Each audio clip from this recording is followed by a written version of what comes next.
Hi! Hello! నమస్తే. అందరూ బాగున్నారా? అందరూ బాగున్నారని జెప్పేసి అనుకుంటున్నాం. ఈ వీడియోలో అయితే మనం ఎస్‌పీఎఫ్ కానిస్టేబుల్ తెలంగాణలో రిలీజ్ అయినటువంటి ఎస్‌పీఎఫ్ కానిస్టేబుల్ గురించి తెలుసుకుందాం అన్నమాట. ఎస్‌పీఎఫ్ అంటే స్పెషల్ ప్రొడక్షన్ ఫోర్స్. ఈ స్పెషల్ ప్రొడక్షన్ ఫోర్స్‌లో సుమారుగా చూసుకుంటే 1380 కానిస్టేబుల్స్ అయితే ఇవ్వడం జరుగుతుంది.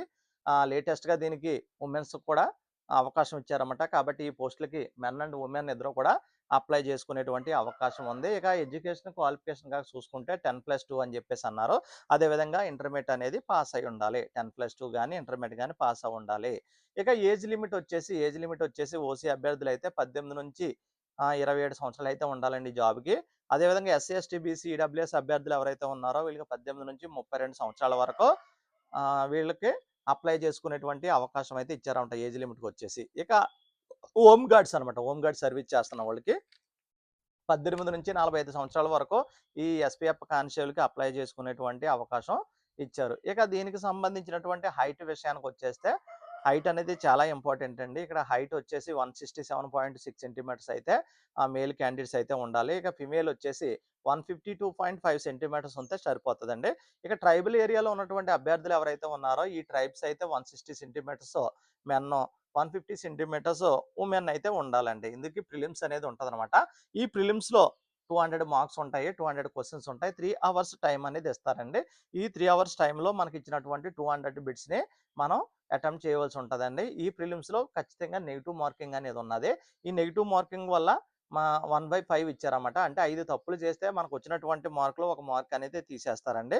ఈ ప్రిలిమ్స్ క్వాలిఫై అయ్యాలంటే ఓసీ అభ్యర్థులకి ఒక 60 మార్కులు, బీసీ అభ్యర్థులకి ఒక 50 మార్కులు, ఎస్సీ, ఎస్టీ అభ్యర్థులకి ఒక 40 మార్కులు రావాలి. ఇది పర్సెంటేజ్‌లో చూసుకుంటే 200కి ఓసీ అభ్యర్థులు 30%, బీసీ అభ్యర్థులకి 25%, అదేవిధంగా ఎస్సీ, ఎస్టీలకు సంబంధించినటువంటి అభ్యర్థులైతే 20% వస్తే సరిపోతది. నెగెటివ్ మార్కింగ్ ఉంది. జాగ్రత్తగా మీరు ఈ ఎగ్జామ్ అనేది రాయాలన్నమాట. ఇందులో ఎక్కువ మార్కులు వచ్చినా మనకేం ఉపయోగపడదు గానీ ఖచ్చితంగా క్వాలిఫై అయితే మాత్రం అవ్వాలన్నమాట. ఇందులో 3 ఈవెంట్స్ అయితే ఉంటాయండి. మెన్‌కి గాని, వుమెన్‌కి గాని 3 ఈవెంట్స్ ఉంటాయి. మెన్‌కైతే 1600 మీటర్ ఉంటదనమాట. వుమెన్‌కొచ్చేసి 800 మీటర్స్ రన్నింగ్ ఉంటది. ఇక మెన్ విషయానికొచ్చేస్తే 1600 మీటర్స్‌ని 7.15 సెకండ్స్ అంటే 7.15 సెకండ్స్‌కి మనం క్వాలిఫై అవ్వాల్సి ఉంటది. అదేవిధంగా ఎక్స్ సర్వీస్ మెన్ ఎవరైతే ఉన్నారో ఎక్స్ సర్వీస్ మెన్ 9.30 సెకండ్స్‌కి క్వాలిఫై అవ్వాలి. లాంగ్ జంప్ వచ్చేసి 4 మీటర్స్ జనరల్ అభ్యర్థులెయ్యాలి. ఇక ఎక్స్ సర్వీస్ మెన్స్ ఎవరైతే ఉన్నారో వాళ్ళు 3.50 మీటర్స్ ఏస్తే సరిపోతదనమాట. ఇక షార్ట్ పుట్ వచ్చేసి దాని వెయిట్ వచ్చేసి 7.26 కేజీ వెయిట్ ఉన్నటువంటి షార్ట్ పుట్‌ని ఈ మెన్ ఎవరైతే జనరల్ మెన్ ఉన్నారో వాళ్ళు 6 మీటర్లయితే వెయ్యాలి. అయితే ఎక్స్ సర్వీస్ మెన్‌కి వచ్చేసి కొంచెం తక్కువ ఉంటదనమాట. 5.50 మీటర్స్ ఏస్తే సరిపోద్దనమాట. ఇక్కడ మనం గ్రౌండ్ మార్కులు ఎక్కువ తెచ్చుకోవాలండి. ఇక్కడ మనకి 1600 మీటర్స్‌లోనే గ్రౌండ్ మార్కులు 100 మార్కులకి కేటాయిస్తారనమాట.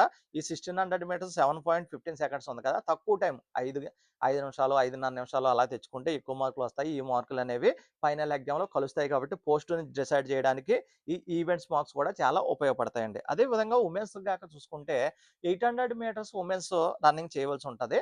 ఆ 800 మీటర్స్ వుమెన్స్ 5.20 సెకండ్స్‌కి కంప్లీట్ చేయాలండి. ఇక లాంగ్ జంప్ కూడా ఉంటది వీళ్ళకి వుమెన్స్‌కి 2.50 మీటర్స్ లాంగ్ జంప్ అయితే దూకాలి. షార్ట్ పుట్ వచ్చేసి 4 కేజీస్ షార్ట్ పుట్ ఉంటదండి వీళ్ళకి. ఈ 4 కేజీస్ షార్ట్ పుట్‌ని 4 మీటర్స్ విసిరితే సరిపోతదండి. 4 మీటర్స్ విసిరితే సరిపోతది. అదే విధంగా తర్వాత మెయిన్ ఎగ్జామ్ ఉంటదండి. మెయిన్ ఎగ్జామ్ 200 క్వెషన్స్ ఉంటాయి. 200 మార్క్స్ ఇస్తారు. 3 అవర్స్ టైమ్ అయితే ఇస్తారండి. ప్రిలిమ్స్‌లో నెగెటివ్ మార్క్స్ ఉన్నాయి కదా! అని చెప్పేసి మెయిన్స్‌లో నెగెటివ్ మార్క్స్ ఉన్నాయని అనుకోవద్దు. మెయిన్స్‌లో ఎటువంటి నెగెటివ్ మార్క్స్ లేవు. మనం 200కి 200 బిట్లు అటెంప్ట్ చేసుకోవచ్చు. ఇక్కడ ఏదైతే మెరిట్ వస్తదో, ఈ మెరిట్ ద్వారా వచ్చేటువంటి మార్కులను బయటొచ్చేసి మనకేదైతే గ్రౌండ్ మార్క్స్ వచ్చాయో, ఆ గ్రౌండ్ మార్క్స్‌ని యాడ్ చేయడం జరుగుతది. అంటే ఇక్కడ మనకి ఒక ఉద్యోగం సాధించాలి అంటే గ్రౌండ్ ప్లస్ మెయిన్ ఎగ్జామ్ అనేది చాలా ఇంపార్టెంట్ అనమాట. ఇక తర్వాత మెడికల్ టెస్ట్‌లనేవి ఉంటాయండి. మెడికల్ టెస్ట్‌లో ఐ టెస్ట్ చేస్తారు, ఇయర్ టెస్ట్ చేస్తారు. నౌస్‌కి సంబంధించి గాని, టీత్‌కి సంబంధించింది గాని, అదేవిధంగా హార్ట్‌కి సంబంధించినటువంటి ఈసీజీ గాని, అదేవిధంగా బ్లడ్ టెస్టో, షుగర్ టెస్టో, ఇంకా ఏదైనా దీర్ఘకాలిక వ్యాధులుంటే అవి గాని, ఫ్లాట్ ఫుట్ ఉంటే అవన్నీ ఉంటే డిస్‌క్వాలిఫై చేస్తారండి. మెడికల్‌లో క్వాలిఫై అయినోళ్ళకి మాత్రమే ట్రైనింగ్ అనేది ఇవ్వడం జరుగుతది. ఇక ఈ ట్రైనింగ్ విషయానికొచ్చేస్తే పోలీస్ కానిస్టేబుల్‌కొచ్చేసి 9 మంత్స్ 9 నెలలు ట్రైనింగ్ అనేది ఉంటదండి. వీళ్ళకి స్టైఫండ్ అనేది ఇస్తారన్నమాట. ఈ 9 మంత్స్ ట్రైనింగ్ చేసినందుకు మంత్లీ వచ్చేసి ఒక రూ. 9,000 వరకు స్టైఫండ్ అనేది ఇవ్వడం జరుగుతది. ఇక సాలరీ విషయానికొచ్చేస్తే వీళ్ళ పే స్కేల్ వచ్చేసి రూ. 24,280 నుంచి రూ. 72,850 ఉంటదండి. అంటే బేసిక్ వచ్చేసి రూ. 24,280 బేసిక్ సాలరీతో వీళ్ళ యొక్క సర్వీస్ అనేది స్టార్ట్ అవుతదనమాట.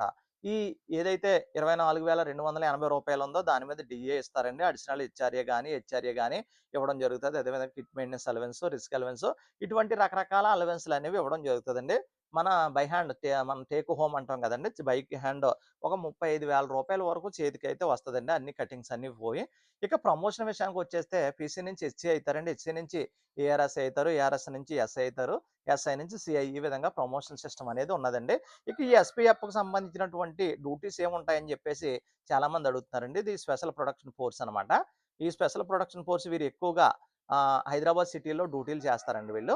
హైదరాబాద్ సిటీలో డ్యూటీస్ చేస్తారు. ఎక్కడ డ్యూటీస్ చేసినా ఒక 3-5 ఇయర్స్ అక్కడే ఉంటారనమాట. ఫ్యామిలీతో హ్యాపీగా మనం డ్యూటీ చేసుకునేటువంటి అవకాశం ఉంటదనమాట. వీళ్ళకి 3 షిఫ్ట్‌లు డ్యూటీస్ అనేది ఉంటదండి. ఒక్కొక్క షిఫ్ట్ వచ్చేసి 8 అవర్స్ డ్యూటీ ఉంటదనమాట. 3 షిఫ్ట్‌లు డ్యూటీస్ అయిపోతాయనమాట. 3 షిఫ్ట్‌లు డ్యూటీ అయిపోయిన తర్వాత మళ్ళీ 2 షిఫ్ట్‌లు రెస్ట్ తీసుకొని మళ్ళాడే డ్యూటీకనేది రావడం జరుగుతదండి. వీళ్ళకి డ్యూటీలు ఎక్కడ చేస్తారంటే హైదరాబాద్‌లో ఉన్నటువంటి ఏదైతే ప్రధానమైనటువంటి భవనాలుంటాయో సచివాలయం సెక్రటరీ గాని, గవర్నర్ గారు గాని, హైకోర్ట్ గాని, అదేవిధంగా టెంపుల్స్ ఉంటే టెంపుల్స్ గాని, ప్రాజెక్ట్స్ ఉంటే ప్రాజెక్ట్స్ గాని, ఎయిర్‌పోర్ట్ గాని ఇటువంటి ప్రాముఖ్యమైనటువంటి భవనాల దగ్గర సెక్యూరిటీ అయితే చేయడం జరుగుతదండి వీళ్ళు.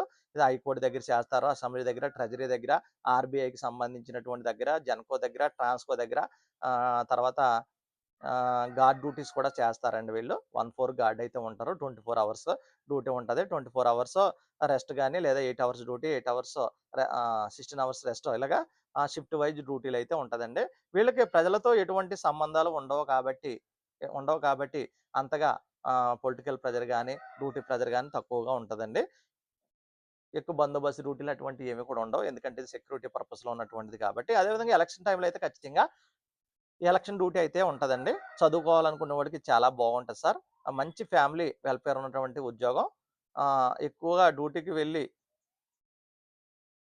ఒక చాటే ఉంటారన్నమాట. అంటే 5 ఇయర్స్ ఎక్కడికి కదలకుండా 5 ఇయర్స్ ఫ్యామిలీ కన్వీనియంట్‌తో ఉండొచ్చని చెప్పేసి చెప్తున్నాం. సాలరీ అందరికి ఒకేలాగా ఉంటదండి. సివిల్ గాని, ఏఆర్ గాని, ఎస్‌పీఎఫ్ గాని అందరికి ఒకేలాగా ఉంటదనమాట.